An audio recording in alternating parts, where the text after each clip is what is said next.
What's up, everybody on Facebook? We are joined by the one and only Nate Diaz. Nate, welcome to At the Buzzer. Thank you for having me. Nate, I need to start this off by making an admission and then making an apology.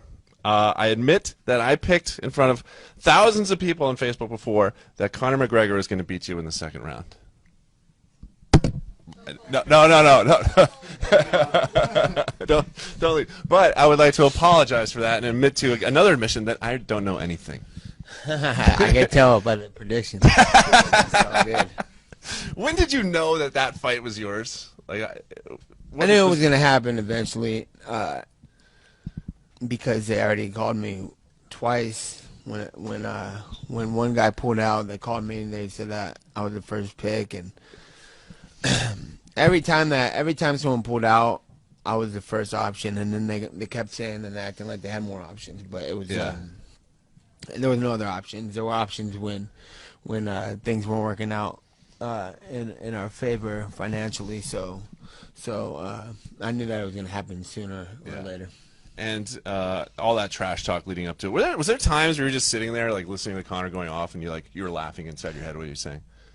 When he was talking to me? Yeah. No, I was never laughing. But, what was the inner dialogue like? I was listening. I was listening, and you know, it's like it was it seemed a lot of scripted stuff was going on, and you know, maybe he was serious about what he was saying, but it sounded like some bullshit to me. Yeah, he was saying all that, and then they look over at you, and you had that look on your face of like, when I looked at you, I'm like, I would never want to mess with that man in my life. Like, you were just composed, you were ready to take him on in the octagon. Yeah, because at the end of the day, no matter what people say, it's like, no matter if he's winning the argument battles or losing argument battles or anybody with fighting anybody, like at the end of the day, we're still gonna get in there and fight. And I know what I train with and what I work with and what he's working with. And what about, take me like before the fight? You know there's millions of people watching. You're about to go out to the octagon. Like, what are the nerves like? What are you doing in the runway leading up to this fight? I'm just warming up, staying warm, and I'm ready for the build-up to just be done and ready to just fight. Yeah. You know, at that point, you know. Did you do anything weird? I'm just ready to have it all be done and just be started. So. Did you do anything weird like right before you were gonna go out? Like, did you go for a run in the hallway? No, yeah, I was just sprinting and warming up. Oh yeah, the security. Tell me about the security. Yeah. I was standing there and I'm getting ready to walk out to this fight and we're in this hallway and they're like counting down. They're like, 3 minutes, you're walking out. Stay right here. And like they're like, don't move. And I'm sitting there like, fuck, let's walk out already. And they're like, don't move. And I was like, all right. And I'm trying to shuttle box and stay warm. And I'm like, can we go out there? And they're like, 2 minutes. When it just seems like it's taking forever. So I just turned around and like saw this hallway. I was like, I'm gonna do sprints up and down this hallway. But I knew they were gonna be upset because they're like, don't move. And I was like, all right, I'm gonna do a sprint here because I'm sick of standing around here. I'm cooling down. Yeah. So I look at my team. I look at the security guards, and all these people are just sitting there looking at me. And I looked at all of them, and I was like, "Fuck this! I ain't doing this shit." I take a sprint out the hallway. And they all looked at me like, "What the hell?" They're like, where's he going? And I turned around, they looked at him. I was like, "No, I ain't going nowhere." But I feel like that's what most people would be thinking in that situation. So it was kind of funny that they didn't like. Yeah. No, where are you going? That's what it looked like. But he's running away. Yeah, he's running away. And so you have nerves like anyone does. I do get sick of the weight and the build-up. It's just like, like even when they're announcing fights, I see especially when I'm training for a fight, I'm about a month out from a fight, and I'm watching a fight a few weeks before or something, and they're announcing, and they're like, in this corner, this guy's whatever, 6 feet tall, and I'm sitting there, and it gives me like these nerves. I'm like, because it makes me feel like when I'm in there, when they're doing that announce part, I'm like, shut the fuck up and get out of the cage and say go already, you know? I hate the there's like fight week, and then there's press conference, and then there's weigh-ins, and then there's like this and this, and I'm like, dude, I'm over this build-up. Let's just fight. Just start the fight. And you can never be ready for a fight. People say you're ready for a fight, but you can never be ready. You can never be ready. Like, you'll never be more ready. Like, people are like, you're ready. I'm like, No, but what? I'm ready for you to say go and stop all this bullshit. So, but you can never be all the way ready to fight anybody. Yeah. It's a ridiculous even question. So, but I am ready to stop hearing build up and people like. Yeah. Are you standing in the blue corner? You know, like, get the fuck out of the cage, Bruce. I like Bruce. I like jumping Bruce. in front of you I and get going Bruce, crazy. but I'm like, get the fuck out of here. Take the cameras and say go already. You know, that's the worst part. And then the weeks leading up to the fight, when I'm watching a fight and I hear that, it gives me like fucking adrenaline. I'm like, dude, turn this, just say go. Get the fuck. I'm always thinking for the guy in the cage. I'm like, get the fuck out of there and say go. Yeah. So now you're in the that's fight. a little insight for how it feels on the inside. You're in the fight with Conor, and I gotta ask you a really stupid question. What does it feel like to get punched so hard above your eye that it just splits open and you bleed all your blood out? See, I had just fought. Oh, thank you. And I work here. I had just fought, and when did I fight? Lord, when did I fight? December. I fought in December, and I had a cut right there already from the Michael Johnson fight. So it was pretty much like I got punched, and it just split right back open. And I was like, Yeah. I didn't even think nothing of it actually, but when I watched the fight, I'm like, "Fuck, that don't look good." So, but yeah, it was just a reopened cut, and Yeah. I wasn't really thinking. Is it hard to fight when you have all this blood? Like, 'cause you just look like My eye got blurry. My eye got blurry for a minute. Yeah. It was like I think in between rounds they wiped it with ice. Yeah. And then ice water and blood dripped into my eye. I'm like, fucking can't see shit right here. Is that scary to not be able to see shit when you're like in the middle of a fight with a guy who hates your guts? No, it's irritating though. It's irritating. Yeah. So. When in the fight did you know that you were going to win the fight? I knew eventually I was going to be warmed up and feel good, and my timing was going to come together, and it happened pretty quick. So 'Cause you hit him pretty good, and all of a sudden, like that Conor glow just kind of went away. yeah, and then everybody's complimenting my jiu-jitsu, and you're seeing all the jiu-jitsu guys jump on the internet, putting memes out, and they're like, jiu-jitsu rules, but that was martial arts, you know? You can't, like a world champion jiu-jitsu guy couldn't do that to Conor McGregor. You know, he can't take him down and take his back and choke him in a fight, maybe in a grappling match. Yeah. But you got to hit somebody to do that. So, the whole thing, the whole package, it was jiu-jitsu is definitely my base and where I come from. Everything's where I come from. Though I grew up doing karate, and I grew up pretending to be Van Damme, and I grew up boxing, getting into fights and stuff. So everything is the base, but martial arts is a package. You need to learn how to box, and it'll make the jiu-jitsu thing happen for you. You need to know jiu-jitsu, and it all comes together as one. So. I can feel you because I grew up playing soccer. It's pretty similar. Yeah. Kick stuff. Yeah, I kick the ball. I get some orange slices at halftime. It's all the same thing, really. There you go. So I was hoping that you were going to start celebrating while you had the choke on him. How good does it feel to just feel that on your hand when you got someone in the choke? That was I knew that was happening before it happened, though. Yeah. You know, like it was a wrap earlier in the fight, and yeah, it just felt good. Mainly for the week to be done. Who's calling you right now? Yo, I'll call you back. Hit you better.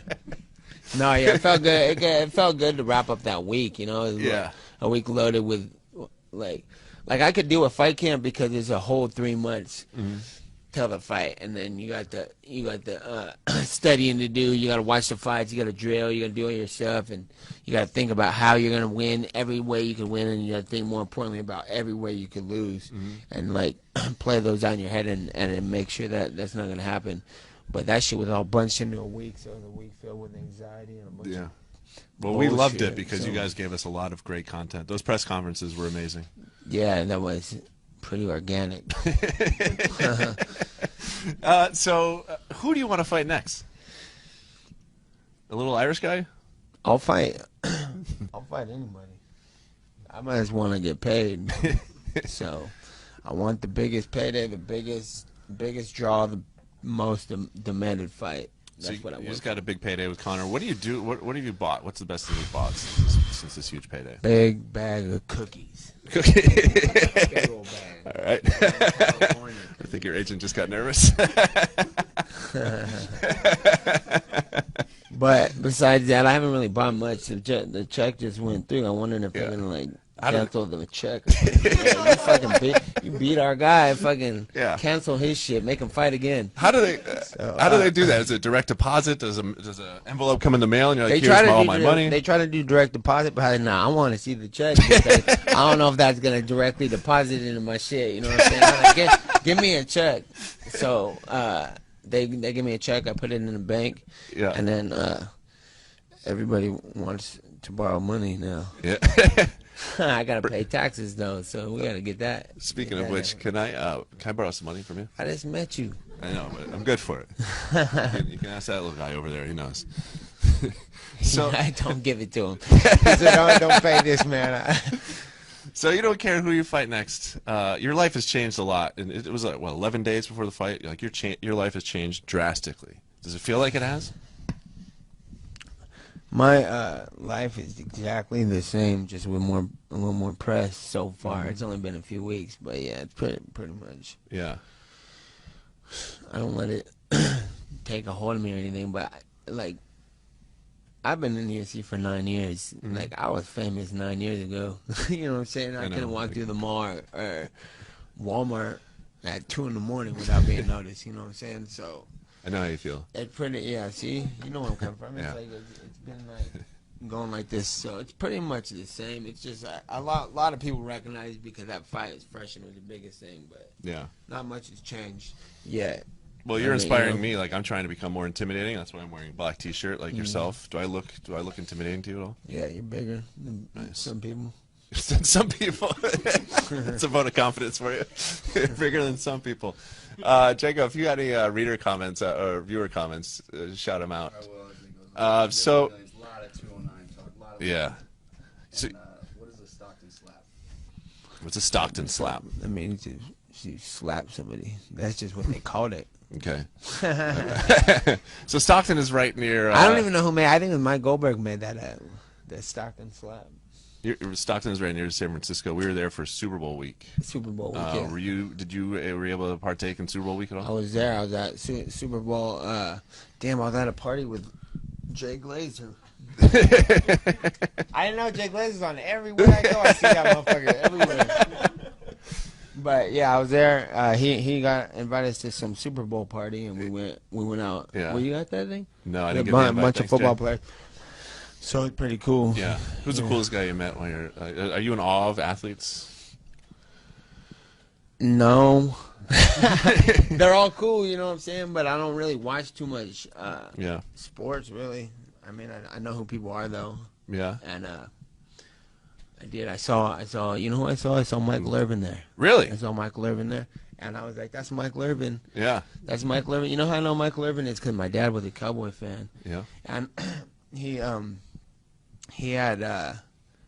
was a fan of, like, remember when Troy Aikman and Michael Irvin? Yeah, I'm a Bills fan. I remember those teams way too much. Yeah. And then I always grew up like in the 49ers, and I was a fan of Jerry Rice and Steve Young, and everybody was like, "Oh, there's Michael Irvin right there," and I was like, "Oh, that's cool. That is Michael Irvin. That was probably the biggest name or guy that I seen there that I recognize. You know, I was like, "Oh, that is cool." Yeah. And because I was a pretty hardcore Niners fan when I was young. So you hated the Cowboys? I was like, and they were real competitive with each other. Yeah, they're always Hey. playing the AFC Championship games. And I was always like, "Fuck the Cowboys." When I was young.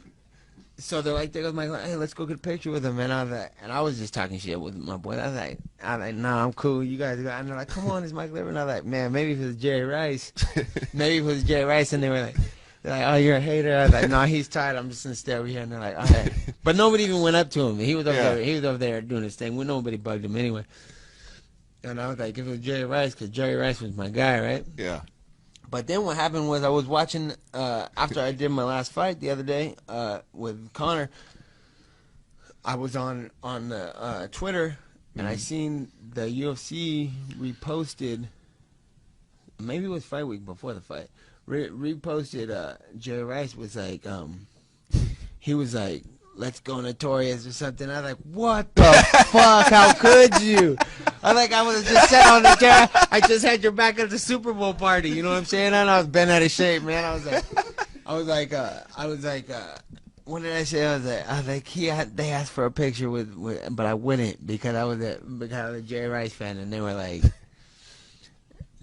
you're a hater. I was like, fuck that. I'm loyal to my soil. I'm sticking with any of the Niners from San Francisco, so I had to stick with the team.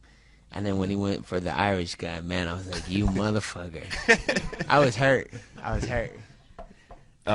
So that was that. How did we get into that topic? Right? We were just talking about it. Don't tell nobody I said anything about this story. But that's what happened. That's a heartbreaking story. Yeah, your childhood hero picked and then I was like, you. I should have just went and took that picture with Michael Irvin. Like it was gonna hurt Jerry Rice's feeling. Like it was gonna hurt his feeling. He didn't know I was a fan of him. Jerry Rice. But I was like, this motherfucker. I think Jerry Rice is on Twitter and he's scrolling through and he goes, Nate Diaz is taking pictures with Michael Irvin? Yeah, I know. Oh, ruined Jerry Rice's night. Ruined his day. Yeah. So that's how that's my. So after that, I was done with football. Yeah. That's what you know what I'm saying? So I've been done with football since then. Well, that was a really heartbreaking story. I'm sorry. Jerry Rice, if you're watching, man, not cool. This guy cheered for you as a kid for years. Yeah, you did good. We get any reader comments there? Just 209. Everyone loves 209. A lot of questions. People are interested in what you eat, I guess. Why is everybody asking you about your eating diet? Oh, yeah, you're vegan. Yeah, well, since I was 18, I stopped eating meat. I just copied my brother. I followed the leader. You know, he was training for fights, and I was starting to fight. And like, if I was like to stop eating meat, if someone was like, don't eat meat, that's like one of the main things that I ate. You know, that's what you eat. Growing up, anybody, you know, you have hamburger a few times a day or whatever the hell that people eat now. But I was like training for a fight, and he stopped eating meat. And when I started training for a fight, he won fights. And I was like, well, shit, if I'm going to fight people, this is a scary thing. I don't want to lose. So I'm going to do everything he does. If he ran, I ran. If he did push-ups, I did push-ups. If he trained, I trained. If he stopped eating meat, I quit eating meat, you know? So I cut the meat out for about a month. I work here. But I quit eating meat for the month before the fight. And my weight got down real good. And I felt good. I had a lot of energy. And I fought the fight, and I won. And I was like, all right, cool. And I went home, and I started. I remember my friend had a barbecue, and they were having tri-tip and ribs and all this. And I had a bunch of food there. And dude, I was jacked up for like a month. I mean, like a few weeks. I was not doing good, and I was like, that gave me a feeling that I never wanted to feel again. So I cut meat right there. But one only thing that motivated me to stop eating it at first was I don't want to get my ass whooped. My brother didn't eat meat, and he always did pretty good. So I stopped eating meat right then, and I called it quits right there. So it's been like 12, 13 years now. Do you ever see a burger and just be like, God, I want that burger? No, I lost that feeling when I was 18. That's what I'm saying. I went back to the meat. Did you listen to this? I wasn't, no. I went back to the meat. I was not listening. I stopped eating meat for the fight. And then when I went back and ate the meat, it jacked me up. And I was like, I'm cool after this. I don't even want meat ever again. So, fuck meat. Fuck meat. All right, Nate. We'd like to thank you for coming by. I'd like to congratulate you on your win over Conor McGregor. We can't wait to see who you fight next. Who's that going to be again? I don't know. Okay. That's breaking news. We don't know who he's fighting next. But thanks for coming by. Thanks everybody out there on Facebook for watching, and we'll see you again soon.